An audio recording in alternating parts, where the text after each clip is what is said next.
I know what's going on here, but why are Aussies so burnt out? Well, Ride Wellbeing Shots have done a lot of research in this space, and what they have found is that the two biggest stresses for Australians are poor sleep and feeling stressed in the workplace.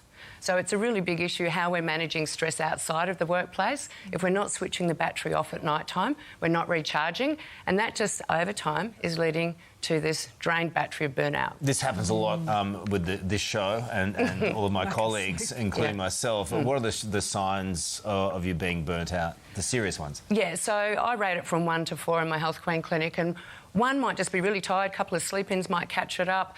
3 to 4 out of 4, which is absolutely flat battery, gaining weight around the tummy, so that's a kind of insidious one, and this other thing called tired but wired.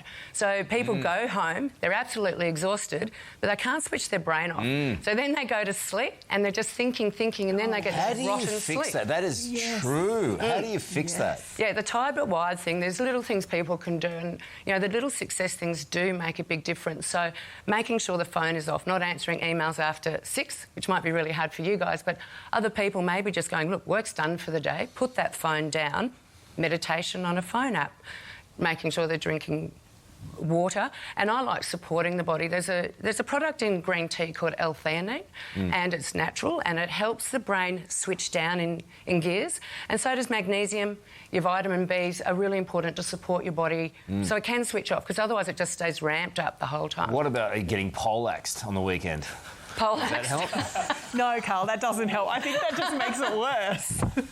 But, you know, people are juggling so much, right? You've got your work situation, you've got your kids, you've got your family life, and, you know, you're trying to go to sleep and you've got all this to-do list going around in your head. So how can you make the time to make these changes? Yeah, it's this really weird paradox where we're trying to be so much for everyone else and we're forgetting to recharge ourselves.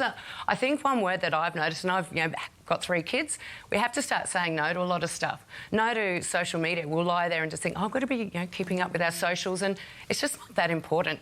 So if you can just recognise what's important to you. Okay, what boosting your energy without coffee or sugar? I'm not giving up coffee, but sugar I can do. But what are some of the ways we can do it? Making sure you're well hydrated.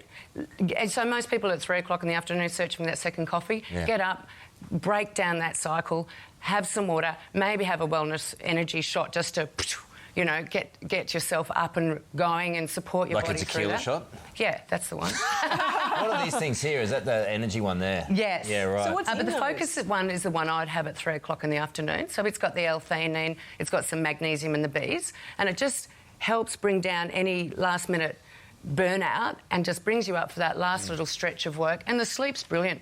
The feedback on the sleep is wonderful.